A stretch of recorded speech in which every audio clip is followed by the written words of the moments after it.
Well, thank you, Mr. Mundell. It's a pleasure to spend time with you and indeed to serve under your chairmanship. And I want the House to be clear, I've heard the strength of feeling from members here today. I'm grateful for all the contributions. And I want to start by saying that, look, this is a complex issue. And those of you that know me in this House will know that I always try and take things seriously and think carefully about these issues whenever they appear, and I hope to do that in my response. And I thank, in particular, the Honourable Member for Glasgow South for securing today's debate, and I'm pleased to have this opportunity to set out the measures this government is taking to support people across the United Kingdom through this difficult time, and indeed to respond to points that have already been raised. And I would start, just because we've got to start somewhere, with the Honourable Gentleman, forgive me, with the Honourable Gentleman, the Shadow Minister, who speaks with a confidence that he's been here years rather than months, and I would commend him on his speech. But what I would say, and I say this to him gently, that when he talks about economic competence, and indeed economic competence and credibility is key for any government of any political colour in this country, when he talks about economic competence, he has to address the fact that the whole growth plan of the Labour Party is a £28 billion green growth plan, and that's a legitimate thing for any party to suggest. But when, as was made clear by the Honourable Member, the Member for Glasgow South, when a party has its entire economic strategy bound up in this £28 billion growth plan, and then gradually seems to flip-flop from one day to another about whether they're doing it, whether it's an ambition, whether it's a commitment, when it's going to be spent, that says to investors and to households and to businesses all over the country, and indeed abroad, that there isn't going to be economic competence if his party was in government. And I'd asked him to reflect on that point. But, Mr. Chairman, I think all of us in this place recognise the difficult times through which the people of this country, and indeed the people across the world in many respects, have lived. Putin's illegal war in the Ukraine caused an energy shock, which was the kickstarter for inflation across the globe and created a perfect storm for vulnerable people. We have consistently fought back in this government against COVID, alongside our Ukrainian friends, and critically, from a Treasury perspective, against the economic headwinds that resulted from those external shocks. Now, over the past 2 years, the government has provided one of the largest support packages in Europe. And I was struck by my honourable friend and fantastic Member of Parliament, if I may say so, the Member for Dover, who, one of her remarks, if I recall, she mentioned that it was important that the government was able to explain clearly to members of the public what support has been given in what different ways. And she talks about utilities and various other important things across the economy. And I agree with her that one of the things that the government we always have to work on, and I will continue to do so, and I'm sure my colleagues will, is to much more clearly demonstrate and explain what is the support that is out there, what is the support that has been given. And I will take that away and reflect on it very seriously. Now, this financial year alone, more than 8 million UK households on eligible means-tested benefits, 8 million pensioner households and 6 million people on eligible disability benefits received cost of living payments. That came on top of the significant universal support made available by the government, as all households were eligible for the energy price guarantee, the £400 energy bill support scheme, the £150 council tax rebate, and fuel and alcohol duty cuts. Energy support alone has paid for almost half of the typical family's energy bill from October 2022 to June 2023, right? Almost half of the typical family's energy bill. That is considerable support.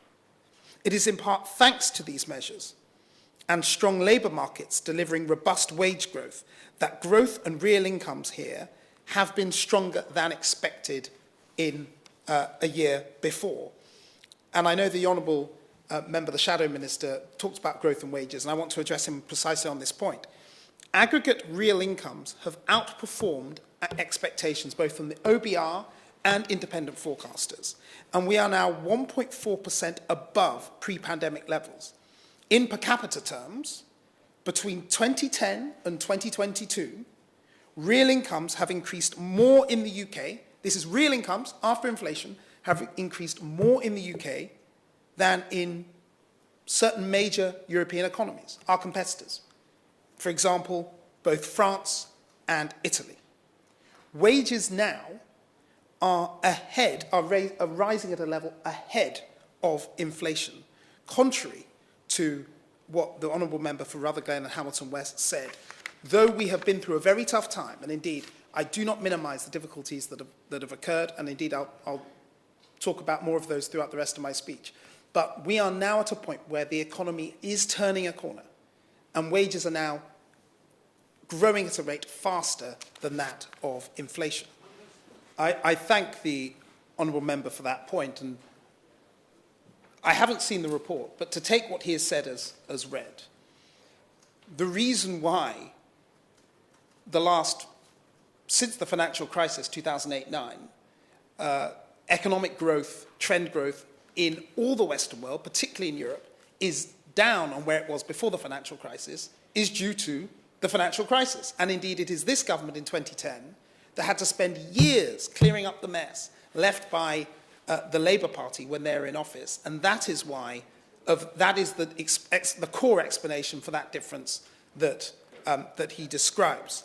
Now, thanks to the efforts of the Bank of England, supported by the Chancellor, inflation is less than half its peak, falling to 3.9% in November 2023, the lowest rate in over 2 years. But I do not deny that this outlook remains challenging, nor does the government. That's why we announced further action in the autumn statement in November to support the most vulnerable. In April of 2023, in April of 2024, coming up, we will raise local housing allowance rates to the 30th percentile of local market rents.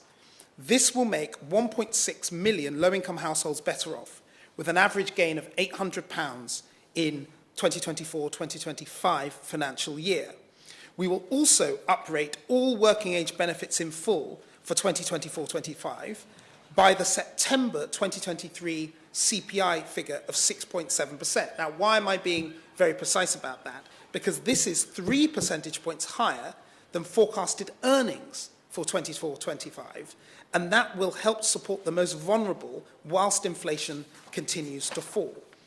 5.5 million households on universal credit, gaining almost £500 in average, £470 on average in the 24-25 financial year. We're maintaining the triple lock too in support of our pensioners whose hard work helped to build this country and indeed are on fixed incomes and need to be looked after. The basic state pension, new state pension and pension credit standard minimum guarantee, though we need to find a better description of that because it's very wordy, will be uprated in April 2024 in line with wage growth of 8.5% in the usual reference period. And to give a sense of what this means in cash terms, Mr. Chairman, in 24-25, so this coming financial year, the full yearly amount of the basic state pension will be £3,750 higher in cash terms than in 2010. To put it more simply, it's about £1,000 more than if it had been uprated by prices alone. For individuals needing further support, local authorities in England continue to provide it through the Household Support Fund, which is backed by £1 billion of funding. So this means that from 2022 up until 2025, total support to help households with the cost of living will be over £100 billion. Over £100 billion, which is roughly an average of £3,700 per household. Now, what's the principle here? Because I know that I've just given the House a blizzard of figures. The principle here is that this government believes that the people of this country deserve to keep more of their hard-earned money, and that where we can, as long as it is fiscally responsible to do so, and indeed we're supporting the public services as we need to, we should reduce their burdens. Now, this isn't ideological. It is because this will reduce the cost of living and help grow our economy. And this is why, from January 2024, and indeed I think we're now 1st of February, at the end of January, millions of employees across the country will see their main national insurance contribution, NIC's rate, cut from 12% to 10%. This means the average worker on £35,400 will receive an annual tax cut of over £450 a year. And we're also cutting national insurance rates for the self-employed as well. Now, this tax cut is worth over £9 billion a year, which is the largest ever cut to employee and self-employed national insurance. I repeat again, this helps with the cost of living and helps to grow the economy. We are also delivering on our commitment to end hourly low pay, which I know that members across the House, though they may not agree with everything I've said, I'm sure will support. From the 1st of April, the national living wage will increase by almost 10% to £11.44, with the age threshold also lowered from 23 to 21 years old. This represents an increase of over £1,800 to the annual earnings of a full-time worker on the national living wage, and is expected to benefit over 2.7 million low-paid workers. But these actions must be underpinned by a robust and growing economy. Only a healthy economy can spread jobs and opportunities through the country. Only a healthy economy allows the government to make long-term decisions needed to strengthen it. Now, growth is generated by providing individuals the freedom to learn, the freedom to innovate, freedom to succeed. That's why it matters so much to create the right environment for the private sector to thrive. This means prioritising the strengths of the UK and focusing on the biggest opportunities for growth. Now, how have we done that?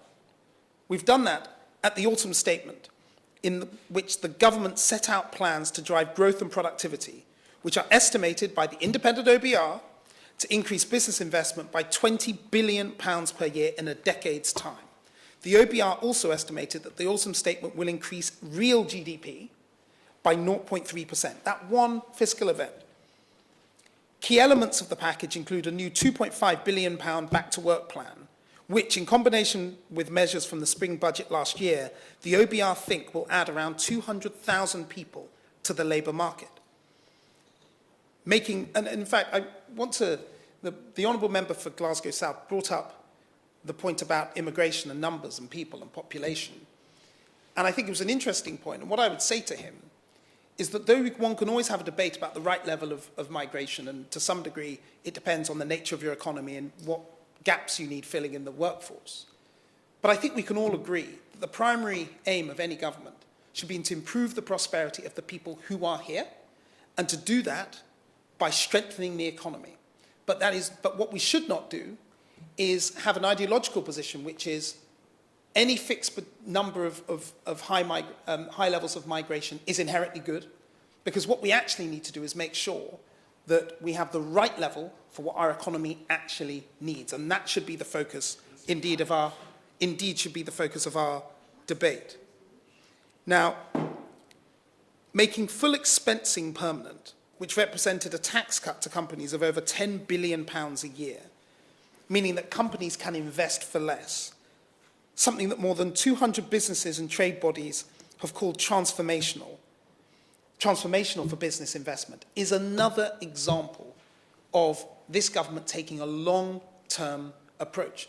Now, sometimes, and indeed the Honourable Member opposite rather playfully suggested weeks left of this Parliament. I suspect that this Parliament, we still have almost a year to go of this Parliament, and I wouldn't prejudge the timing of any election, but I do think that he may be a little premature. But what I will say is that politicians often get accused of doing things for the short term. Indeed, sometimes they do.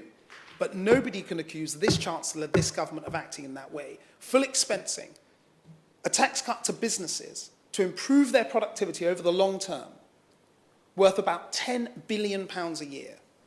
This is one of the most transformational long-term things that will improve our country's potential growth rate.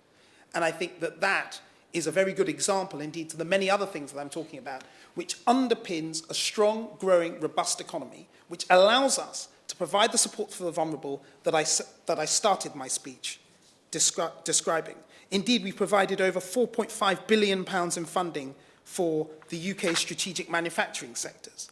And it's important to note we're talking about the entire United Kingdom. This is not just London and the South East.